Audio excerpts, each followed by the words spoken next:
Langit at mayroong angel sa baba. Dito ako sa baba. Yan po ay si Brother Branham.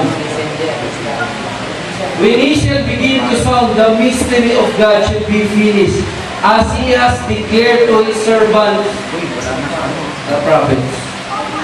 Propeta ang gagamitin ng Diyos para sa mga hiwaga.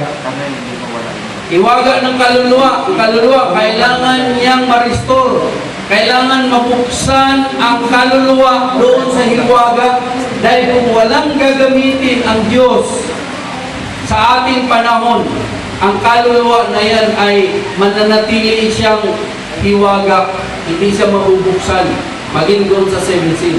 Mananatiling hiwaga sa Kanya ang mga bagay na nakatago sa Diyos.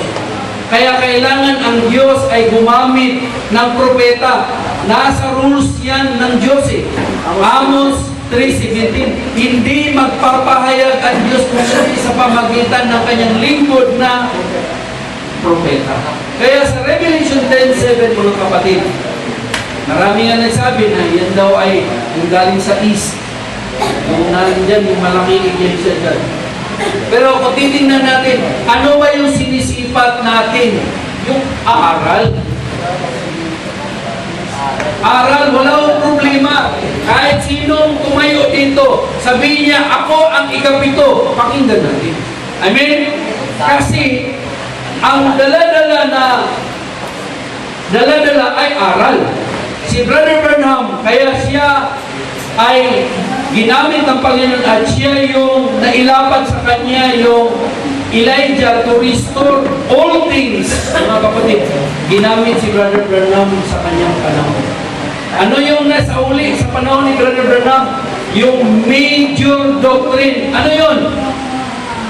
Magbanggit ako. Baptism. Godhead. Original sin. 70 weeks. 70 weeks of Daniel. 7 church ages.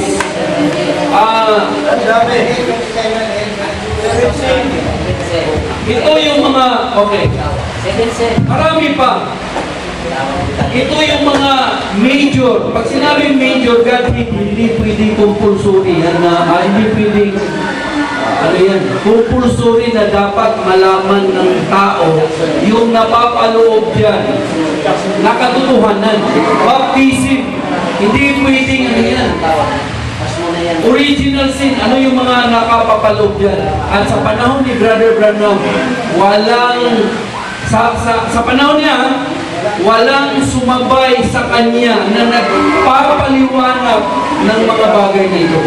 Dumating, nabanggit ni Brother Jerry, sa panahon ng 1963, mga kapatid. Itong 1963,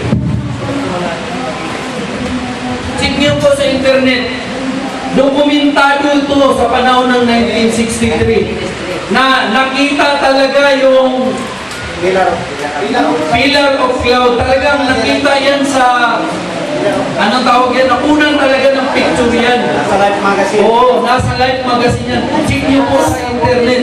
Hindi po accidentally, mga kapatid. At sa panahon na yan, inihayag yung pitong sino. At ito pa, sa panahon ni Brother Branham, kahit hindi pa dumating si Brother Branham, kahit sila ni Pablo, kahit sila ni Juan, hindi nila nag-detalye. Meron ba tayong, ito, meron ba tayong account dito? Challenge sa bilang biriyan. Meron ba na ipaliwanag pa ni Apostol Pablo ang laman? Ang detalyadong pahayag ng 7 seal? Hindi mo na kapatid. Ginamit din si Apostol Pablo sa panahon niya. Pero hindi. Yes.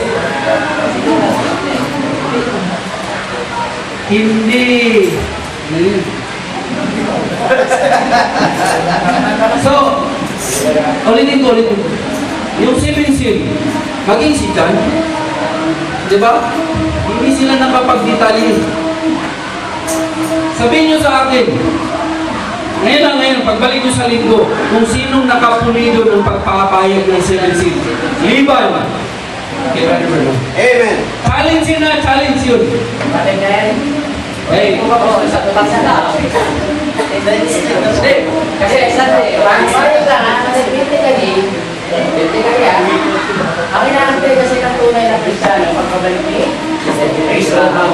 Si Kristo, tinatawag niya, sabi ni Paul Moses, di ba? Tatawagin niya, pari dito, sabi niya, di ba? Magtitinsig sa inyo ng isang propetang gaya ko. Ibig sabihin ng Elijah, sabi ni Yahweh, Liya, ba? Narito ang araw ay dumarating na nagliligas na parang mundo. Ngunit sa inyo na nakatapos sa aking pangalan na sisilat ang araw ng pagkilang ng tagaligas sa kanyang mga kapatid. At inyong yayapakan ng magsama. Alalahanin ninyo ako sa negosyo na aking lingkod na aking pinulungan sa kanya sa orin para sa buong Israel. Sa pagpapagay ang mga malaputunan ng mga pangalan. Aking susubuin sa inyo siya na aking Sino siya? Diyos. Yung Panginoon. Elijah. Eli, lama sa pagtani. Kaya ngayon natin nila, ay tinatawag na si Elijah. Ang pinetang susubuin ng Ama, ay nagtatagay na kanyang Espiritu. pangalan. So, hindi yan ang ano ko. Maganda yung ano no. Pero, makuproven na. Ito ngayon, Brother Daniel, Pastor Danny. Magpakita kayo ng account. Ito nga challenge nga eh. So, content of faith. Magpapakita kayo ng account. Bago dumating si Brother Branham, kasabay kay Brother Branham na nagpapahayag ng malinaw ng malinaw ng pagpapahayag ng 70. Mga kapatid. Yun yung challenge Challenge bilang isang nagmamahal sa Truth. Kasabay niya ba din si binigay ang Yogal Roberts, si Boss Ward, mga sikat na mga hiling. wala silang payag. Pero kumpara doon sa ministry ni Brother Bernal,